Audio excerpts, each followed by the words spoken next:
Starting out in land investing can feel totally overwhelming. I get it. You hear these stories where someone flips a vacant lot and doubles their money. But you're probably thinking, how do those deals actually happen? Here's the thing. Most people miss the simple stuff. The things that actually move the needle and lead to consistent deals that net you 10K, 20K, even 30K in profit without crazy tools or a huge budget. Let me walk you through what's worked for me and how you can do it too. So first, let's talk about targeting the right people. Don't just blast out postcards to every landowner in the country. That's what most people do, and it usually burns their budget before they close a single deal. What I do instead is build a tight, targeted list. I look for owners over 65. These are folks who often have legacy properties they no longer want. Delinquent tax lists are another gold mine.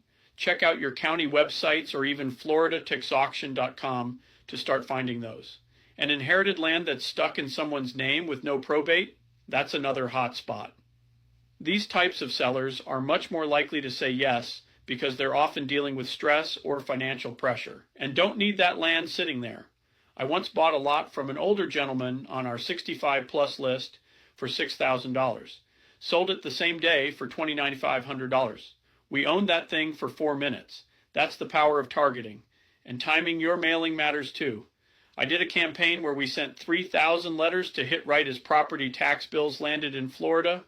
November worked. Perfect timing. We did 11 deals off of that. That's one deal for every 272 letters. Try getting that kind of response from a cold list. If you're wondering how to even send mail without breaking the bank, there are tools for that. I use Click-to-Mail when I want to send small batches.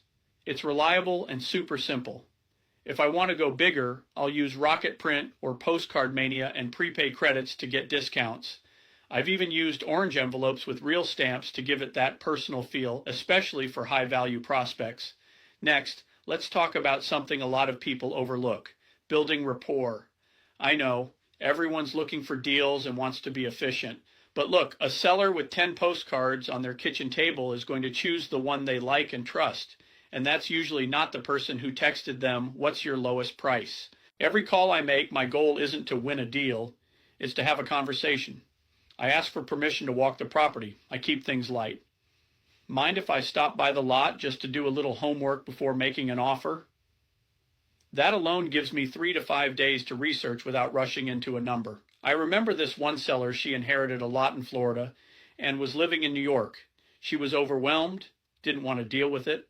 I offered $24,700. We turned around and sold it for $51,900. Another seller had probate issues. We stayed in contact for over a year. Still haven't closed. But that offer's still alive. That's how this game works.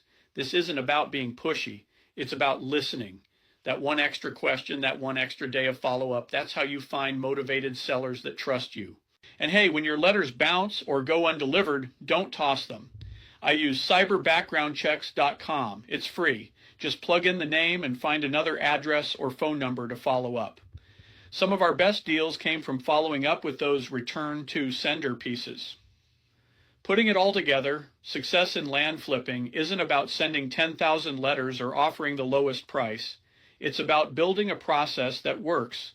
Start with better lists, owners with a real reason to sell. Pair that with better outreach, calm human conversations instead of scripts and lowballs, and time your marketing to hit when sellers are already looking for a solution. Land flipping doesn't have to be dramatic. It can be simple, steady, and very profitable. If you send just 500 letters, get 10 phone calls, and close one deal, you could realistically net 10K to 30K. So start small, stay consistent, focus on people, not properties, and when you're ready, go build a repeatable system around it. If this helped you out, comment flipping helpful and check out my bio for the live workshop details I am hosting starting September 15th.